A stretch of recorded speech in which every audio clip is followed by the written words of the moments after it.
My name is Sally, and I live with my husband, Mark, and our 5-year-old daughter. I'm 31 years old and work full-time. We're not rich or poor, just a normal, close-knit family. Everything changed when a storm named Victoria hit our lives. Mark's mother lost her husband, Pat, and had been living alone since then. At the start of our marriage, Mark and I agreed not to live with her, which worked out well for everyone. Mark is her only son, and she had him late in life. After 5 years of our marriage, she had gotten older, and living alone was becoming hard and dangerous for her. Mark would visit her, but it was clear it was difficult for him to handle everything on his own. Watching him struggle, I decided it was time for her to move in with us. My husband was working hard, and I wanted to support him.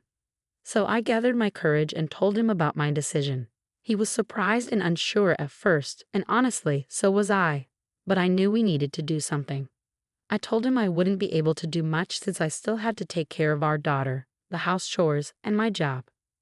If anything happened to his mom, he would be the one responsible. We talked about it a lot and finally agreed to bring her into our home. When she moved in, she thanked me with tears in her eyes on a beautiful spring day when cherry blossoms were in bloom. Seeing how grateful she was, I thought we would live happily together. At first she was kind and respectful, but as time passed, her true nature showed. She started to bully me, and I realized I had made a mistake in my decision. Unfortunately, things had become too difficult for me to handle. When I did as I was told, she complained. "Why did you make it so tasteless? Are you mocking me? How rude." This was just the beginning. "Oh, my clothes must be washed by hand. The washing machine will ruin them.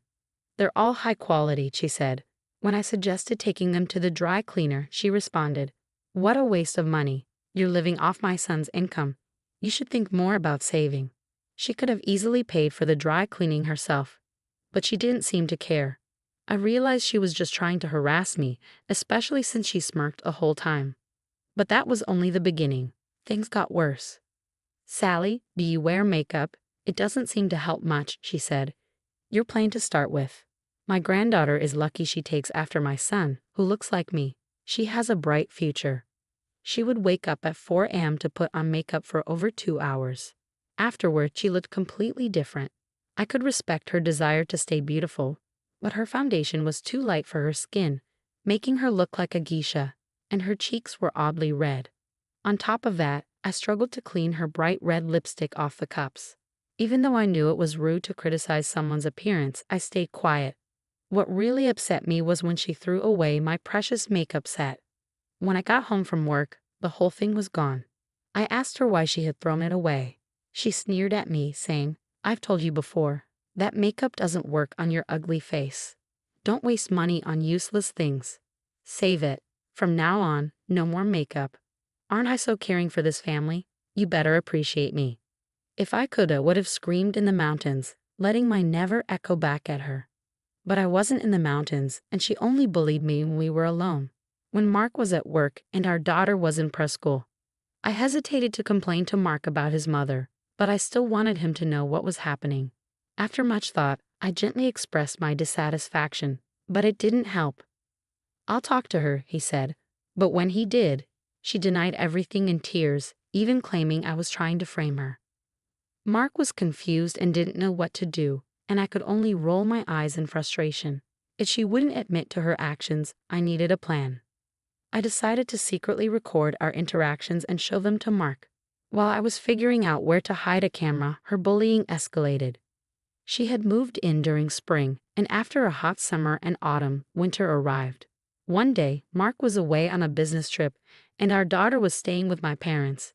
It was snowing outside, and I usually drove to work. But I had chains put on my tires and took a taxi that day. After work, I cleaned the house, did the laundry, and cooked dinner. Let me emphasize, it was the dead of winter, and snow was piling up outside. It was definitely not the time to wash clothes by hand. Despite this, Victoria handed me a pile of her laundry with a grin and said, "Here's my laundry. These are expensive clothes, so you must wash them by hand," she repeated, knowing I wouldn't like it. "I'll wash them in warm water," I replied. "No, you can't. The colors will fade and you'll damage the fabric. You must wash them in cold water the whole time." I was losing my patience. It was snowing outside, and I thought, are you kidding me? Why should I use cold water on this freezing night? If you care so much, do it yourself. I finally yelled at her. If you care so much, do it yourself. How dare you? I'm elderly, and you're seriously suggesting I wash these in cold water myself. I want to ask if you're serious. I am always serious, I shot back. Her face turned red with anger. She wasn't expecting me to talk back. I wasn't backing down either. Why don't you go outside and check for yourself? You've been warm inside all day, so you don't realize, do you? It's snowing a lot and unbelievably cold out. The hell? You're telling me to go out in a cold? You're terrible. What about you? You demand that I use cold water in this freezing weather. We argued back and forth. I was determined to stand my ground. I felt bad for Mark, but I couldn't continue to be a good wife if I had to keep living with her. I was glaring at her when she suddenly grabbed my hand tightly and dragged me. I was shocked by her strength, which made me question her age. Before I knew it, she had pushed me out the front door. As I stood there, realizing what had just happened, I heard the door lock behind me. "No me for a daughter-in-law like you. Get lost," she shouted. "This is my house. You're the one who should leave." I screamed, but it was useless. She was determined to lock me out, ignoring my banging on the door. I was in distress, not sure what to do next. I wasn't wearing a coat, and I didn't have my daughter with me. Thankfully, my phone was in my pocket. I called Victoria, but even though I could hear her phone ringing inside, she didn't answer. I tried calling Mark, who was supposed to return from his trip that night, but he didn't pick up either. I had no choice but to text him. "I got locked out of the house by your mom.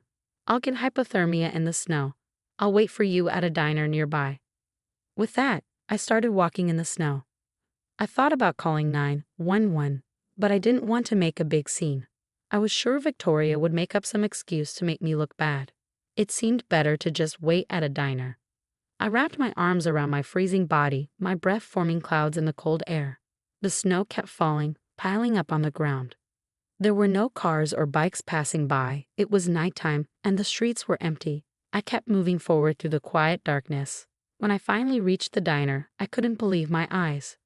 Closed due to the snowstorm. The place I had hoped to find refuge in was closed. What a night. I decided to head to the police station instead. Rather than calling and waiting for them to come, I kept walking, feeling a sense of despair as the snow fell heavily around me. The tips of my fingers and toes were going numb. When I checked the time on my phone, I realized it had been an hour since I'd been thrown out. I tried calling Victoria again, but she still didn't answer. As I walked briskly through the transformed landscape, I suddenly stopped. I thought I heard something. I realized I was at the beginning of a bridge that crossed over a river. I listened carefully. "Help?" I heard it clearly this time. I ran toward the voice and looked down from the bridge, which wasn't very high. To my surprise, I saw someone, an old lady, lying in a shallow part of the river, calling for help. I ran down the bank as fast as I could and into the river. The icy water pierced my feet and legs, turning the coldness into pain, but I kept moving toward her. "Are you all right?" I asked. "Help me, I can't move. I'm so cold," she replied weakly. "Stay with me," I said, trying to keep her awake. She must have been relieved to find help because she leaned against me and then passed out. I panicked. My feet and legs were frozen and I couldn't move as I wanted to. "Someone help us," I cried out desperately. Just when I thought my calls would go unanswered, I heard a man's voice. "Oh my God, are you okay?" Then I saw Mark rushing toward me. The moment I saw him, I lost consciousness. When I opened my eyes again, I saw a white ceiling. "Honey, are you awake?" Mark's concerned face hovered over me. He told me I was in the hospital. After he pulled the old lady and me out of the river, he called 911. It had been the night before, and I had been sleeping since then. "Your business trip?" I asked. "When you called me, I was still on the plane. I called you back as soon as I landed, but you didn't pick up. There was a long line for a taxi, so I took a train and was just walking back when I saw you going into the river." "What luck," I said, relieved. "I panicked, thinking you were trying to throw yourself into the river," he admitted. "Well, it seems the old lady did, though. Mark told me she had tried to commit suicide because she was depressed about her life. When she hit the freezing water, the shock brought her back to her senses and she tried to get out, but her body was so cold and frozen that she couldn't move. If she hadn't been found when she was, she might not have made it. Knowing she survived brought me some relief, and I began to feel drowsy again. Sleep, you must be exhausted. Take a good rest, Mark said gently. His kind words, along with the warmth of the hospital room, reassured me, and I slowly drifted off to sleep. Despite my anger at Victoria, I stayed in the hospital for a few days, recovering my strength. When I finally returned home, I froze at the front door, dreading what I might find. Victoria hadn't shown her face once while I was in the hospital, and of course, she hadn't apologized. She had locked me out in the snow and nearly killed me. I knew I couldn't live with her anymore. With a heavy heart, I opened the front door. As soon as I stepped inside, I was shocked to see Victoria standing there. "I'm very sorry, Sally," she said, her voice catching me by surprise. "Pardon me?" I asked, stunned. She continued, "I didn't imagine things would turn out like that. I sincerely regret losing my temper and kicking you out. Please forgive me," she begged, tears in her eyes. I couldn't believe it. She had always been so condescending, always looking down on me. No matter what, she had locked me out in the snow. I was deeply skeptical. It seemed too crazy to believe there wasn't a catch. I looked at her with suspicious eyes. "What would you do if I said I can't forgive you?" I asked. Victoria flinched a little. "I thought you were going to freeze from the cold," and then I cut her off. "Are you telling me you didn't know what could happen if someone was locked out in a heavy snowfall?" "If you say you didn't know, does that mean you're crazy?" Her face turned red as my words sank in. "What did you say?" Victoria shouted. "Just because I apologize, you're trying to take advantage of me? How dare you?" She continued angrily. "Mark said he'd end our living arrangement if I didn't apologize to you, so I had no choice but to obey him. Do you get it? I did what I was told, so it's over now. Get to your chores if you understood." She had taken my little provocation easily, revealing her true intentions. There was no real remorse, just as I expected. People don't change overnight, and someone like her probably never will. As if to prove my point, she started bullying me again right away. "You must wash my clothes in cold water," she demanded. "You must cook only my favorite meals. If it's bad, I'll throw it out." Oh no, there was no saving grace for her.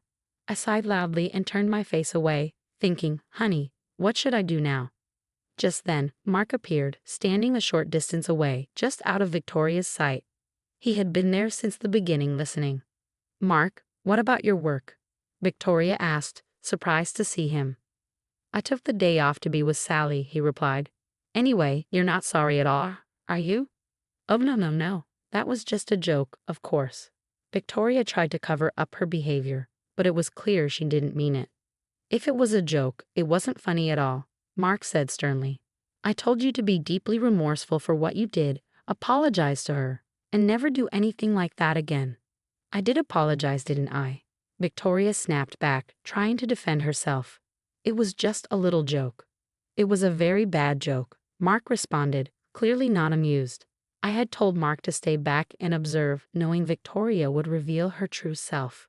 She reacted exactly as I expected, maybe even worse. I couldn't help but laugh at her desperate excuses. "What are you laughing at, Sally? You know you're—" "Hey, Mom, I'm talking to you right now." "Listen to me," Mark interrupted, his tone firm. Victoria was shocked, her tears flowing as she realized her son was truly upset with her. "How can you treat Sally so terribly? She was worried about you and agreed to have you live with us." I was a little out of line earlier, but I never bullied her. Victoria tried to deny it, still attempting to shift the blame. "I just commented on her cooking a few times because I wanted her to know my tastes. I told her to take my clothes to the dry cleaner, but she said it was a waste of money and wanted to wash them herself. And when I suggested she wear makeup, she didn't listen and even threw her cosmetics away in front of me." Victoria was grasping at straws, but Mark wasn't buying any of it. I sometimes wondered if she was being sarcastic. It seemed like she didn't want to take any responsibility for what she had done. I had no choice but to take out my phone and play back the recording. "Those are expensive clothes, so you must wash them by hand," her voice played clearly. Victoria screamed and tried to grab my phone, but I dodged her and kept playing the recording. "You must wash them in cold water. No need for a daughter-in-law like you. Get lost." The recording continued, including the sound of her dragging me out and locking the door, ignoring my calls to her. Of the abuse you said and did that day was recorded, I said calmly. I had my phone in my pocket and recorded every conversation we had, just to keep evidence. Victoria was clearly agitated. Do you have any last words? I asked her. Last words. What do you mean? She replied, confused.